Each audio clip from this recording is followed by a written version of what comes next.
Assalamualaikum warahmatullahi wabarakatuh. Selamat pagi kawan pajak. Bertemu lagi di IG Live KPP Pratama Tapak Tuan dengan saya Anissa Asri dan saya Ariko Putranto. Baik, hari ini tuh kita mau ngobrol santai ya Bang ya? Ngobrol santai, ngobrol santai. Seputar tentang mungkin yang lagi happening sekarang itu tentang SPT tahunan badan dan orang pribadi. Oke, badan orang pribadi. Karena ternyata SPT tahunan orang pribadi diperpanjang sampai dengan 30 April. Sampai dengan 30 April ya Bang ya. Ada relaksasi gitu ya Bang bahasanya. Ada relaksasi dan penghapusan STP seperti itu. Itu diperpanjangnya sampai tadi 30 April. Berarti berbarengan dengan SPT tahunan badan ya Bang. Seperti itu. Ya, mungkin dari kawan pajak udah ada belum yang ngelaporin untuk di SPT tahunan badan, karena kan mungkin kalau di kelas IG sebelumnya kita tuh fokus di SPT tahunan orang pribadi Bang. Jadi mungkin sekarang lebih ngobrolin tentang SPT tahunan badan. Mungkin ada yang udah lapor belum di SPT tahunan badan? Mungkin boleh di komentar ya di kolom live IG kita. Atau ada yang masih bingung mungkin Bang, gimana sih cara lapor SPT tahunan badan? Karena kalau SPT tahunan orang pribadi kan mungkin lebih simple ya terlihatnya ya Bang ya. Kalau yang badan kan harus ada mungkin laporan keuangannya atau pencatatannya gitu ya. Benar sekali. Nah, mungkin Bang boleh dijelasin nggak kalau tahun lalu itu bedanya apa ngelapornya dengan tahun ini yang khusus SPT tahunan badannya? Baik ya kawan pajak ya, jadi mulai tahun 2025 pelaporan SPT semuanya melalui Kortex ya Bapak dan Ibu ya, seperti itu. Jadi sebelum masuk ke Kortex ini dipastikan terlebih dahulu kawan pajak yang berstatus sebagai wajib pajak badan sudah memiliki laporan keuangan, minimal itu adalah neraca dan laporan laba ruginya. Nah setelah kawan pajak mempunyai laporan keuangan itu, bolehlah kawan pajak main ke kantor ya, ke helpdesk kami, nanti akan kami bantu untuk pelaporannya. Jadi pada saat kawan pajak login di Kortex ya, nanti akan ada imbauan ya, imbauan kepada wajib pajak badan ya. Salah satu adalah untuk cek kesesuaian data profil ya. Jadi ini nanti kalau kawan pajak buka Kortex ya, nanti akan ada tab baru di situ untuk himbauan kepada wajib pajak badan. Salah satunya adalah cek kesesuaian data profil. Jadi pastikan data profil wajib pajak, PIC dan pihak terkait di Kortex sudah sesuai dan mutakhir. Seperti itu ya kawan pajak ya. Lalu untuk dicek ya, untuk wajib pajak badan dicek untuk pemberian akses dan perannya. Pastikan role yang diberikan kepada pihak terkait telah benar dan sesuai. Yang ketiga adalah tinjau lagi penunjukan wakil dan kuasa. Pastikan penunjukan wakil atau kuasa sesuai jenis kewenangan dan jangka waktunya. Takutnya nanti ada PIC yang ternyata sudah tidak bekerja di perusahaan tersebut, ya, di CV tersebut, di yayasan tersebut ya. Dia sudah tidak bekerja di situ, namun masih sebagai PIC. Nanti akan kesulitan untuk pelaporan SPT tahunan badannya. Lalu yang terakhir, update PIC di lebih dari satu tempat kegiatan usaha. Bagi wajib pajak yang memiliki lebih dari satu tempat TKU atau tempat kegiatan usaha, pastikan bahwa PIC masing-masing TKU sudah sesuai dan terupdate. Jadi seperti ini Kak Nisa, pada saat kita mendaftarkan TKU tempat kegiatan usaha itu akan dimintakan PIC-nya masing-masing. Nah, seperti itu ya. Jadi dipastikan masing-masing TKU ini sudah ada PIC-nya. Silakan dicek di profil. Nah, kalau bingung silakan datang ke helpdesk, nanti kami bantu. Paling enggak kawan pajak sudah menyiapkan laporan keuangannya, minimal neraca dan laporan laba ruginya. Lalu untuk perbedaannya Kak Nisa ya, kita lanjut sebentar. Baik. Jadi ada perubahan SPT tahunan PP Badan di Kortex ini ya. Jadi ini adalah pengisian SPT di Kortex ya, dilakukan melalui induk SPT ya. Jadi di induk SPT nanti pada waktu login Bapak dan Ibu masuk ke menu SPT, lalu dipilih SPT tahunan badan ya, dipilih periode pajaknya ya, untuk normalnya adalah Januari sampai dengan Desember tahun 2025, lalu di create pelaporannya, masuk di edit, klik pensil, nanti pertama kali yang Bapak Ibu lakukan adalah diklik posting ya, diklik posting ya. Setelah diklik posting nanti tinggal dikerjakan dahulu dari induknya ya. Nanti di induknya ini akan ada pilihan ya atau tidak ya. Nah, banyaknya nanti lampiran yang muncul adalah dari pilihan Bapak Ibu. Jika misalnya banyak dipilih ianya, nanti lampirannya akan muncul banyak seperti itu ya. Lalu lampiran yang tadi ya, lampiran yang otomatis muncul adalah lampiran L2. L2 itu adalah daftar kepemilikan.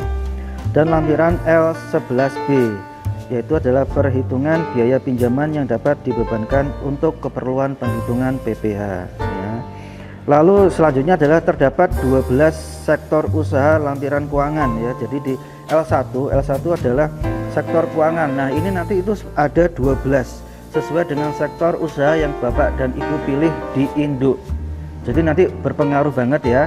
Bapak dan Ibu di sini di wajib pajak badan sektor usahanya apa? Apakah jasa ya, apakah manufaktur, apakah perdagangan umum. Nanti itu dipilih, maka nanti L1-nya akan muncul sesuai dengan pilihan sektor yang Bapak dan Ibu pilih ya, seperti itu. Lalu ada perhitungan dan pengisian nilai koreksi fiskal ya.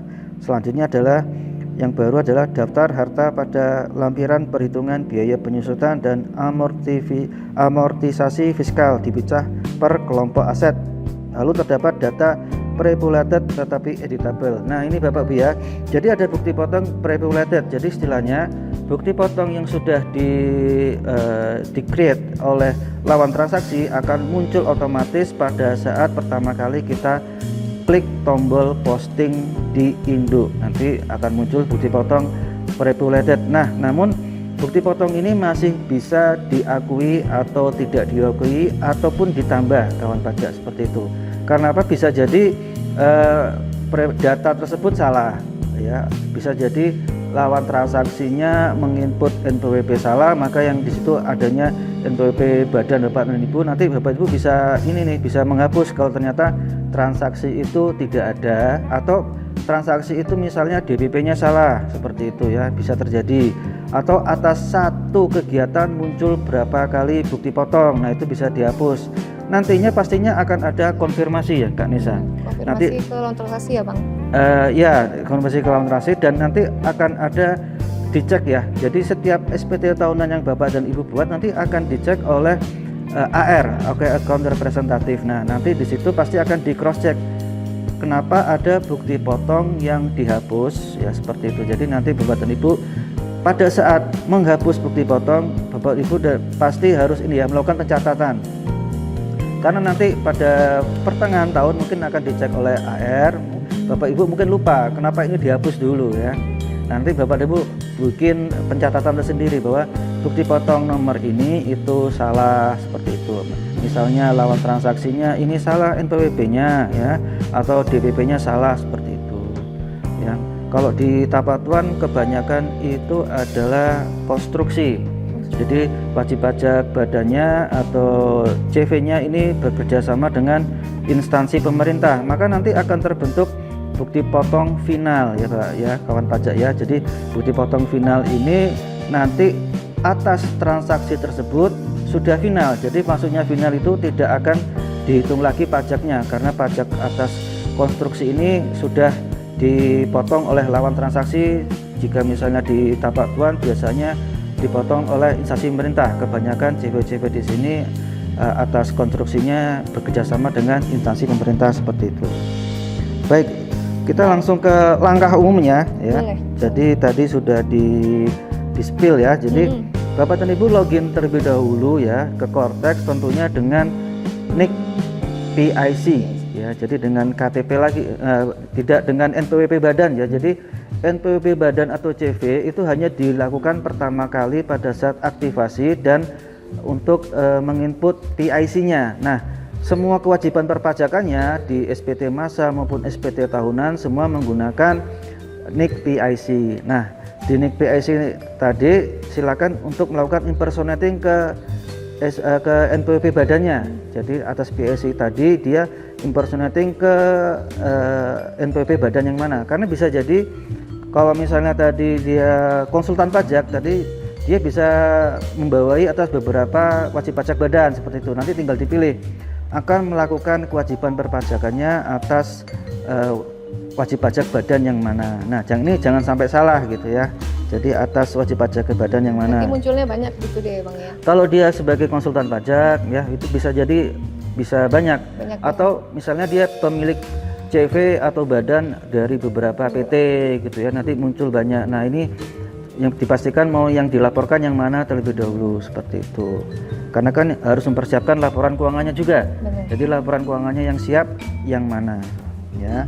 Setelah login ke Kortek, lakukan impersonating lalu isi induk.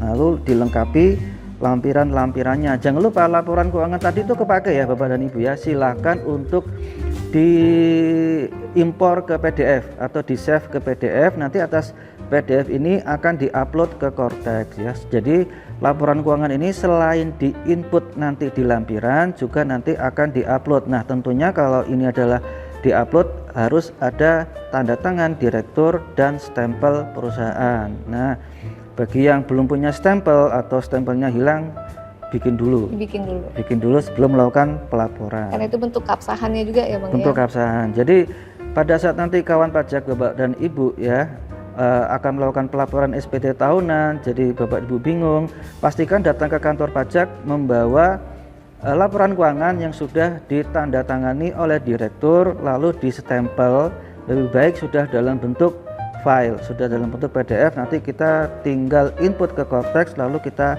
upload di lampiran seperti itu.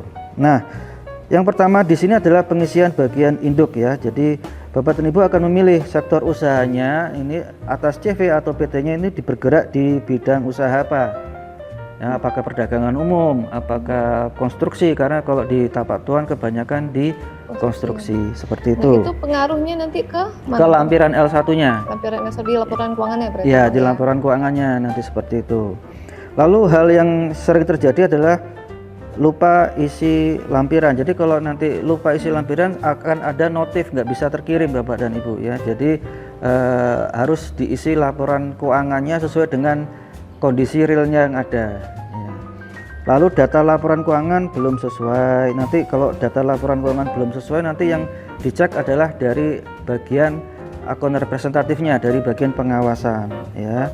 Lalu tidak upload dokumen pendukung. Nah, ini kalau dokumen pendukung di SPT tahunan badan adalah laporan keuangan tadi. Nah, ini kalau belum diupload nanti akan tertolak secara otomatis oleh Kortex. Lalu ini adalah pemilihan tarif pajak ya, pastikan memilih 31E untuk tarif pajaknya. Jika kebingungan, datang aja ke kantor pajak dengan membawa laporan keuangannya. Ya, seperti itu. Lalu apa yang mau ditambahkan Kak Nisa? PIC tadi Bang, berarti PIC itu wajib pajak itu dia bisa ngubah sendiri atau memang harus datang ke kantor pajak? Kalau dia PIC misalnya dia mau menambah PIC lainnya, misalnya mau mengganti PIC. PIC dia kalau badan kan cuma satu ya, yang bisa PIC cuma satu kan ya biasanya. Nah itu misalnya ini kami udah berubah nih Bang, misalnya bahwa aktanya udah ada akta perubahan, penggantian direktur dan sebagainya. Nah itu mereka bisa ngubah PIC-nya itu sendiri. Misalnya kami udah nggak tahu lagi nih Bang siapa yang maksudnya yang lamanya itu sudah hilang kontak, sudah nggak mungkin ada crash atau apa itu berarti jadi, bisa kemari kalau Bang. Misalnya ternyata PIC-nya ini sudah pindah kerjaan nih ya, sudah nggak bisa dihubungin, sudah nggak bisa minta tolong, nanti Bapak dan Ibu bisa merubah sendiri ya, kawan pajak bisa merubah PIC di login NPWP badannya. Nah kalau NPWP badannya pun lupa, bisa reset password NPWP badan ya. Nah kalau misalnya benar-benar sudah lupa semua, silakan datang ke TPT, nanti dibantu untuk reset password NPWP badannya dan menambahkan PIC sekalian. Jadi memang paling mudah datang ke TPT.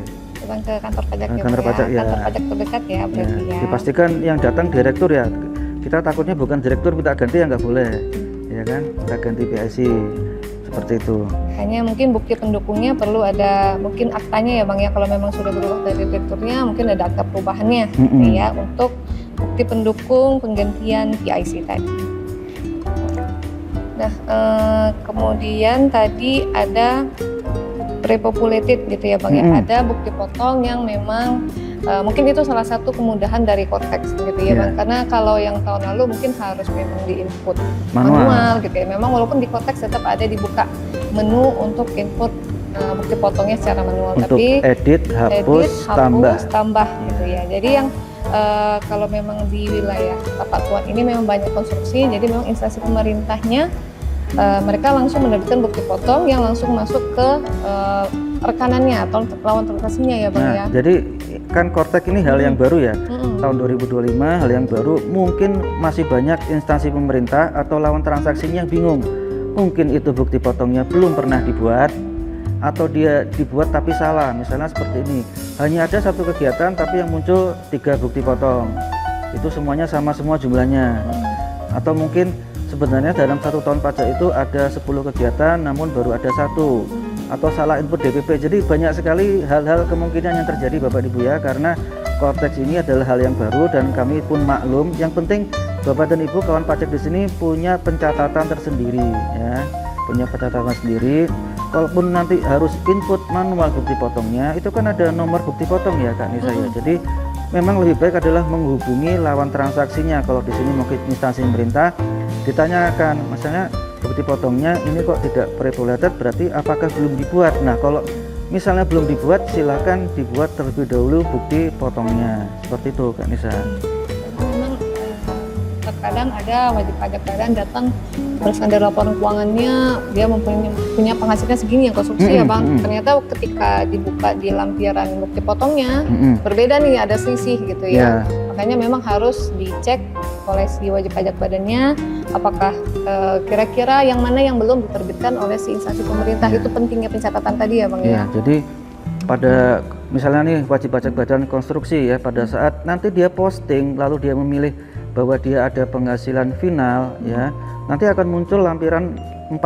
Nah di situ nanti kalau dari pihak lawan transaksi sudah membuat bukti potong, nanti akan muncul di situ Bapak dan Ibu. Nah Bapak Ibu cek nih di lampiran L4 apakah sudah sesuai dengan kondisi sebenarnya, sesuai dengan pencatatan Bapak Ibu bukti potongnya. Takutnya DPP-nya salah atau bukti potongnya kurang ya. Nah di L4 ini adalah penghasilan final ya. Lalu nanti dicocokkan di lampiran keuangannya. Nah di lampiran keuangan di situ kan kita akan memasukkan semua penghasilan neto. Nah penghasilan neto ini ada 2 Bapak dan Ibu ya. Penghasilan neto yang sudah dipotong oleh PPh final sama yang belum ya. Jadi nanti atas penghasilan neto, penghasilan yang sudah dipotong final berapa, itu kan ada selisih tuh. Nah atas selisih itu nanti akan dikurangi dengan beban. Beban ini bisa misalnya gaji karyawan atau beban listrik ya, seperti itu, beban entertainment dan lainnya sesuai dengan aturan keuangan yang bisa dibebankan pada pajak. Nanti akan mengurangi pajak yang harus dibayar. Jadi kalau misalnya benar-benar Bapak dan Ibu ya kawan pajak di sini real benar-benar dari konstruksi ya, yang penghasilannya sudah dipotong oleh lawan transaksi melalui PPh final, nanti L4-nya diisi, lalu di laporan keuangannya disesuaikan. Misalnya di L4 penghasilan finalnya 100 juta sudah dipotong PPh final, maka nanti di laporan keuangannya akan ada muncul penghasilan itu 100 juta, lalu di bawahnya di input penghasilan final yang sudah penghasilan yang sudah dikenakan PPh finalnya 100 juta juga, maka nanti akan muncul yang akan dikenakan pajaknya 0, seperti itu. Nah yang seperti inilah mungkin yang karena ini adalah pengisian pertama Bapak dan Ibu bingung, silakan datang ke helpdesk, nanti akan kami bantu seperti itu Kak Nisa. Dibantu oleh Bang Ariko ya Pak? Bang Ariko dan Ibu Nisa. Itu tadi salah satunya. Kemudian Bang, kalau misalnya di sini lupa isi lampiran. Tadi kalau lupa isi lampiran berarti kita nggak bisa ngelanjutin ya Bang? Nggak bisa kirim. Nggak bisa kirim ya? Karena nanti dia muncul ada notifnya, notifnya ya. Lampiran mana yang harus diisi. Nah ini kadang tricky, Cortex ini mohon maaf memang agak tricky ya. Kadang sudah diisi semua gitu kan, tapi dikirim nggak bisa. Di lampiran L4 misalnya sudah terisi penuh tapi tetap nggak bisa dikirim. Nah itu nanti datanglah ke helpdesk ya. Datang ke helpdesk. Emang agak-agak tricky lah, masih tricky. Baru awal ini ya, awal pemakaian. Ada aja pokoknya. Jadi memang harus dicek ya Bang. Kalau kami di Helpdesk kan sudah biasa nih, setiap hari kan permasalahannya itu aja, jadi kami hafal nih apa yang harus dilakukan. Nah kalau dipikir sendiri bisa bingung nih Bapak dan Ibu kawan pajak di sini seperti itu. Benar. Baik. Jadi kalau tadi mungkin secara ininya yang penting tadi ada siapin dulu laporan keuangan ya Bang ya. Kalau misalnya datang nih, aduh bang saya nggak ada laporan keuangan, tapi saya mau ngelapor SPT tahunan badan. Kira-kira bisa nggak Bang? Nggak bisa. Nggak bisa. Jadi ya, minimal Bapak dan Ibu harus membuat laporan keuangan terlebih dahulu, karena laporan keuangan inilah yang akan dihitung pengenaan pajaknya Bapak dan Ibu. Jadi ini adalah suatu hal yang fundamental ya. Ini yang sebenarnya yang harus Bapak Ibu cari. Nah kalau sudah masuk ke laporan keuangan itu permasalahan internal, kami nggak bisa bantu ya. Jadi Bapak dan Ibu harus buat laporan keuangannya sebenarnya. Minimal inilah ya tadi ya, seperti laba rugi sama neracanya itu harus ada 2 itu. Seperti itu. Minimal 2 itu ya Bang ya, yang udah diisi, ditandatangani dan di stempel. Ya, jangan tanya ke kita suruh buatin laporan keuangan, kita nggak mau. Kita nggak mau. Karena kita juga ngerti ya, maksudnya ada terjadi kegiatan apa aja di dalam gitu ya Bang ya. Kita kan juga nggak tahu ya. Itu kan ada penghasilan itu, beban kerja ya, bebannya ya. Nanti yang akan mengurang atas pajak yang harus dibayar seperti itu. Kemudian tadi juga bukti potong, tadi itu juga harus di aware berkaitan juga tadi sama laporan keuangan ataupun pencatatan ya Bang ya, karena saling berkaitan. Memang itulah pentingnya ada laporan keuangan atau pencatatan tadi, karena untuk sekaligus mengecek bukti potong yang pre-populated di akun Kortex wajib pajak. Ya. Jadi jangan percaya ini ya sama lawan transaksi ya, tetap harus dicatat. Takutnya benar-benar nggak buat lawan transaksinya, karena seperti yang saya bilang tadi, ini Kortex ini hal yang baru. Mungkin lawan transaksinya masih bingung bikin bukti potong. Nah, seperti itu. Kemudian dia ya namanya juga mungkin secara ini mungkin ada kesilapan, bisa jadi kesalahan DPP, mungkin salah nolnya aja 1 udah berakibat fatal gitu ya. Makanya memang harus ada tadi pencatatan, cek bukti potongnya, kemudian tadi yang paling awal juga tadi cek ini ya Bang ya, identitas gitu ya, data. Itu yang paling awal tadi ya Bang. Ya, PIC ya, data PIC ya. Atau mungkin ini direkturnya atau pemilik PT-nya badannya sudah berubah. Nah itu nanti harus ya berubahnya kapan, nanti dibuat perubahan data terlebih dahulu sebelum pelaporan. Ya. Tapi memang sesuai dari akta perubahan ya Bang ya. Ya, akta perubahan. Kan kalau tiba-tiba datang Pak ini udah berubah nih Pak, direkturnya jadi ini gitu ya. Kan cuman kan harus melakukan perubahan data terlebih dahulu. Data ya. Jadi siapa yang berhak untuk melaporkan SPT tahunannya nanti? Takutnya nanti atas SPT tersebut udah dijual gitu kan. Nah, seperti itu. Jadi direkturnya udah ganti, PIC-nya ganti semua gitu. Tapi berdasarkan dari memang ada bukti sahnya ya Bang yang nggak bisa akta perubahan datanya. Nggak bisa cuma datang saya mau ubah deh ke atas namanya Bang Riko gitu ya. Ini statusnya siapa gitu, statusnya siapa. Nah, yang paling terakhir itu yang penting itu jangan mepet deadline ya Bang ya. Ya, jangan mepet deadline karena apa? Pada tahun ini kita istimewa sekali ya. Di situ ada 2 SPT tahunan badan dan orang pribadi yang akhirnya tanggal akhirnya sama ya, tanggal 30 April. Iya. Jadi di situ pasti bakalan penuh, padat. Ya. Crowded, jadi memang kalau bisa di awal-awal sudah dipersiapkan dulu laporan keuangannya, kemudian datang ya, kalaupun mungkin ada kesalahan di laporan keuangannya masih bisa diganti ya Bang. Kalau udah mepet itu pasti sudah nggak fokus lagi nih. Apalagi ngelihat wah rame nih KPP gitu ya, pasti udah secara psikis pasti dia udah aduh gimana pelaporannya, karena kalau telat lapornya Bang, telat lapornya itu apa ini Bang yang didapatkan oleh wajib pajak? Nanti bisa muncul surat tagihan pajak.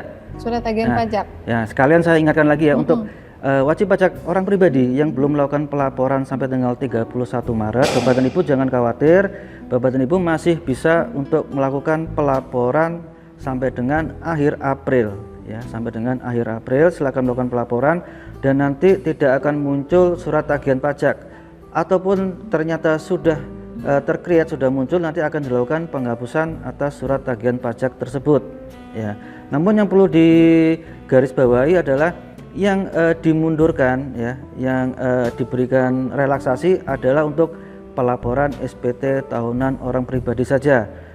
Untuk yang lainnya seperti norma, pengajuan norma itu masih tetap 31 Maret 2026 ya. Jadi Bapak dan Ibu mohon maaf ya, kebijakan dari kantor pusat masih belum berubah. Untuk SPT tahunan orang pribadi masih SPT tahunan orang pribadi 30 April, namun pengajuan NPPN-nya baik. Tadi saya ulangi lagi ya, untuk SPT tahunan pribadi ya, relaksasinya sampai dengan tanggal 30 April, namun untuk pengajuan normanya tetap tanggal 31 Maret tahun 2026 ya. Sampai sekarang belum ada istilahnya apa, relaksasi dari kantor pusat ya. Semoga nanti kedepannya ada. Jadi kalau misalnya memang belum melakukan pengajuan norma, mohon maaf nih, normanya sudah, pengajuan norma sudah ditutup 31 Maret, berarti nanti untuk tahun 2026 pelaporan pajaknya di tahun 2027 tidak bisa menggunakan norma seperti itu. Nah, nanti mungkin ada kebijakan lainnya dari kantor pusat Direktorat Jenderal Pajak, kita tunggu ya. Namun untuk sampai saat ini pengajuan norma memang sudah dibatasi 31 Maret dan tidak bisa diajukan kembali pada bulan April ini, sudah ditutup istilahnya seperti itu.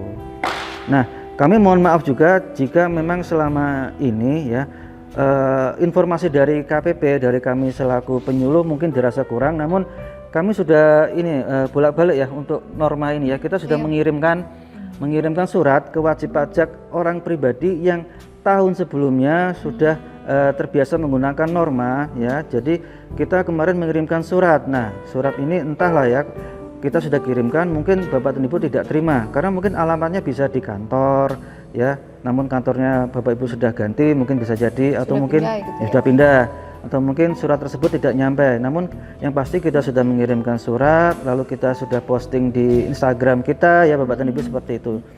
Jadi kita sudah maksimal mungkin ya Kak Nisa ya. Insya Allah sudah semaksimal Nah, mungkin untuk pemberitahuan norma ini ya.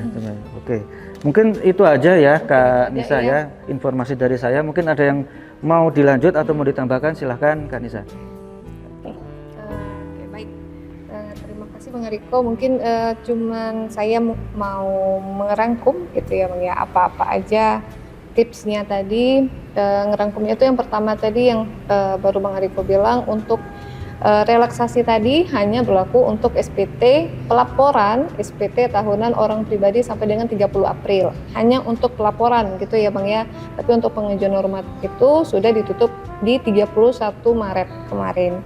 Nah, kemudian untuk yang badannya itu tetap sejauh ini masih tetap sesuai aturannya yang lama, yaitu 30 April. Jadi berbarengan dengan si orang pribadi. Jadi dimohon kepada wajib pajak baik itu orang pribadi ataupun badan untuk tidak mepet di 30 April atau mepet minggu terakhir deh gitu. Karena apa, mungkin kalau badan itu lumayan banyak mungkin ya yang pengisiannya yang diperlukan, perlengkapannya itu lumayan banyak gitu. Karena kayak tadi mungkin ada kesilapan atau perselisihan dari si bukti potong dengan laporan keuangan yang udah dipersiapkan oleh wajib pajak. Jadi perlu ada perbaikan lagi, peninjauan kembali gitu ya.